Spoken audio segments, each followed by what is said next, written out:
Hi, it's Tammy Kirkunian here with Children's Music Express, and I wanted to pop in again this week and share a tip with you. I shared last Monday a tip, and I think I'll be popping in on Mondays just to share a nice tip for the week that you can apply and implement into your program. Maybe you're already doing it. Maybe this is something that will be helpful for you to take on and try out. So last week I shared a tip from one of my five C's that I noticed and discovered over my years of teaching that I noticed really helped the success of my program, but not so much the success of my program in a monetary way, even though it has helped in that way, but really in the impact that I'm making in children's lives and in the families that come with their children. So this second C is caring. And obviously as teachers or musicians that are desiring to teach children, we are some of the most caring individuals on the planet. So I acknowledge you and I see you and I know that you are, or you wouldn't be doing what you're doing. So what I'm referring to is a little bit, slightly different form of caring. And it really, what sparked that C that sort of came to me in my discovery over the years of, okay, I don't remember exactly how it came, but I remember I was really tuned into connection. And then I said, well, then there's caring. And then I started going on and I was like, oh, there's all these C's. It's very interesting. And yes, they all have been very integral to the development of my business. So I heard a quote once. And it said, and I can't remember who quoted this, but it says, people don't care about what you do until they know about how much you care.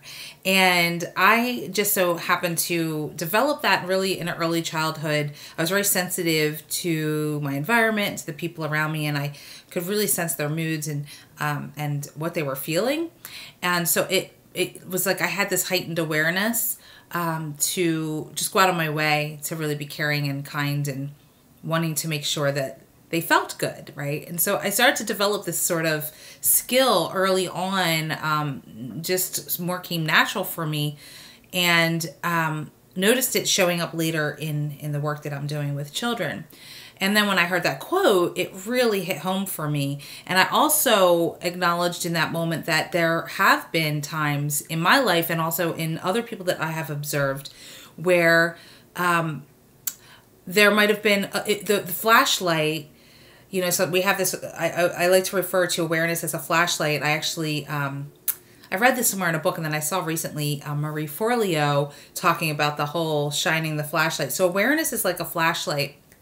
And sometimes, you know, well, it can only focus on one thing at a time, right? A flashlight, you know, for the most part. It's like you shine it on an area and then that's where your attention and focus goes. And so there were definitely times in my experience where I was shining that light on my own experience, on how more about me rather than the children or the classes that I was facilitating. And it was more about, oh my gosh, do they like me, or am I doing good, or look what I can do, you know, that kind of thing. And I caught myself doing that and realized, wow, that's a really that's more of a self-focused place to be. And that wasn't really serving. It wasn't serving me, and it wasn't serving the children. And so I flipped the flashlight out onto focusing on the children. And so then becomes this fine line of where you step from being the performer, right, an entertainer, to facilitating, and really, rather than being the sage on the stage, the guide on the side. And it takes caring to another level, because it's not about you and what you can do, but it's really about how much you care about your community and how you're showing up. So I hope that tip helped. And please post some comments below and let me know what your thoughts are if you have any questions. And I'll be popping in next Monday with another tip from my 5 C's. All right. Have a beautiful day. I'll see you next time.